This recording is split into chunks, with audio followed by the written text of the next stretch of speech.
পাবনার আঞ্চলিক ভাষায় আরও একটি কবিতা। কবিতার নাম অভাবী মায়ের গল্প। লিখেছেন জাহিদুর রহমান কিরণ।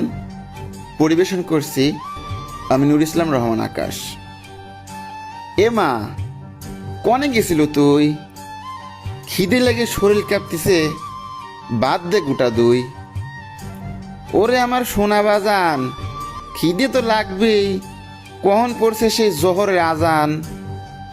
বাজান কয়া মা আমার, মাথায় দিলি হাত, তারপর আইনি দিলি ইটু কয়টা বাসি ভাত। ভাতের সাথে তরহারি, আলু আর বাগুন ছেনা। কইলে মেমা, ইতা কি খাওয়া যায়? হইলাম কত রকমের বাহানা।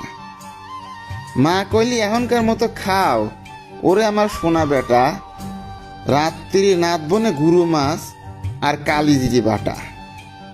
মা কইলে মানিক আমার, সোনা আমার, ওরে আমার খোকা। ভাত কয়টা আমার কাছে দে, দেই তোরে মাহা।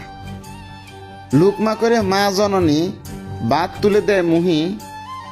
হাজার বেদনার অশ্রু ফোঁটা দেখলে মায়ের দুই চোহি।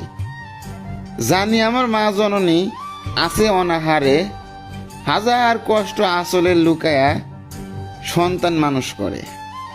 আমি কইলে মে মা, তুই কিছু খাইস নেই? যে কয়টা ভাত আছে দুইজনে ভাগ করে খাই। কথা শুনে মা আমারে বহিয়াকে ধরে, কইলে বাইসি থাক সোনার বেটা হাজার বছর ধরে। বাপজান চলে গেছে বছর চারি ক্ষয়, সংসার নামের খানিটা মা জননীই বয়।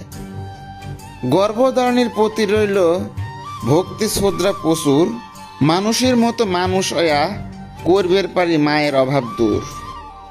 বিদ্যা শিক্ষা নাই বেশি, অতি সামান্য অল্প, কেম্বা লাগলে জানাবেন হক গলেই অভাবী মায়ের গল্প।